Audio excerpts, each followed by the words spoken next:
Today, I want to talk about the growing divergence in beliefs, perspectives, values, and goals among people in modern Western societies and why that is disconcerting.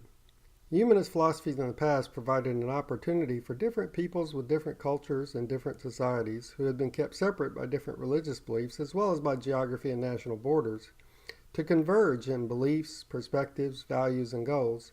which became increasingly necessary for long-term human survival given the advances in the technology of weaponry and of communications. But the elites, the plutocrats, found that such convergence allowed people around the globe, as well as the common people in each nation, to unify and make it more difficult for the plutocrats to subjugate them and prey upon them. So these plutocrats began devising methods to keep the people divided and to create a divergence in beliefs, perspectives, values, and goals.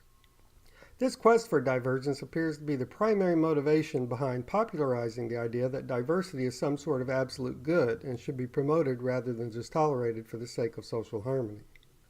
The most dangerous part of this is promoting certain types of diversity in sexual behavior. For example, encouraging homosexual and bisexual behavior and various types of promiscuous behavior, while attacking the idea that there are natural differences between the sexes in terms of behavior, and discouraging the most healthy type of diversity, that which arises from differences in male and female behavior, and undermining long-standing expectations and social norms that people have depended on for millennia in forming dependable and strong relationships. Humans have been evolving over the past few 100,000 years in a direction of increasing differences between the sexes in behavior and abilities, leading to an efficient division of labor,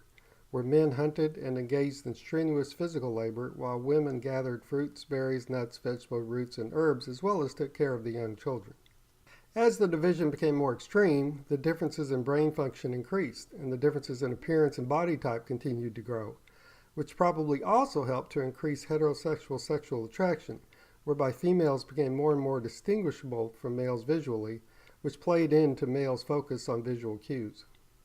It is even possible that the development of civilization was facilitated by the extra motivation created by having reached some threshold of male-female differences.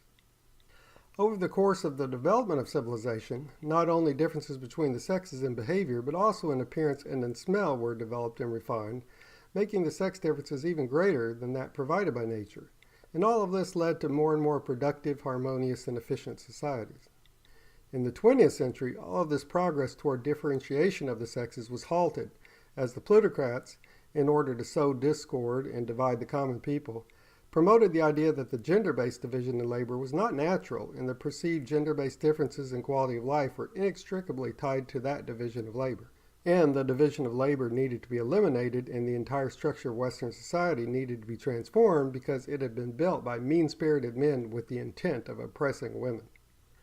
The goal became to treat men and women as the same and to have them engage in the same occupations and tasks and in similar behavior overall, including sexual behavior, with the idea that partnering with someone of the same sex made as much sense as partnering with someone of the opposite sex. But of course, this disregards not just the differences that have been nurtured by civilization, but the natural differences from evolution as well, leading to extremely inefficient outcomes. The far better solution, the more utilitarian solution, would have been to deal with the differences in quality of life directly rather than to overhaul the entire cultural framework. But the plutocrats had no interest in utilitarian outcomes, and they, with their postmodernist and feminist allies, promoted an interpretation of history designed to divide and create mistrust between men and women, as it focused on the harshness that most women faced throughout much of history in much of the world and on the power that certain men held. But context is everything. And those women who were treated merely as chattel by society had husbands, fathers, brothers, and sons who were treated as beasts of burden or as disposable pawns in wars of conquest. Life was brutal for the great majority. What can be said is that the powerful tend to exploit the weak for their own benefit, and throughout history the great majority of people, male or female, were relatively weak and were abused. The acceptance of the plutocrat-supported interpretation of human history, as promoted and carried forward and further developed by postmodernists and feminists, creates a division that is virtually impossible to overcome, as the real differences that exist mean that men will always be more violent and dangerous, and these negatives will be evident and impossible to ignore. However, the irrebuttable presumption forced upon us that the sexes are the same in ability obscures the superiority of men in a number of critical and vitally important fields,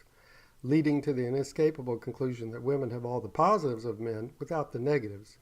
which points toward recommending a societal goal of the elimination of men, which is something that more and more radical feminists support and that most men would never agree to. Add to this growing chasm the pressure on human divergence that the coming revolution in artificial intelligence and robotics will create, along with great advancements in the understanding of human genetics creating the potential for new types of humans, and this social engineering by the Plutocrats to create divergence cannot but end in catastrophe, even for the Plutocrats themselves.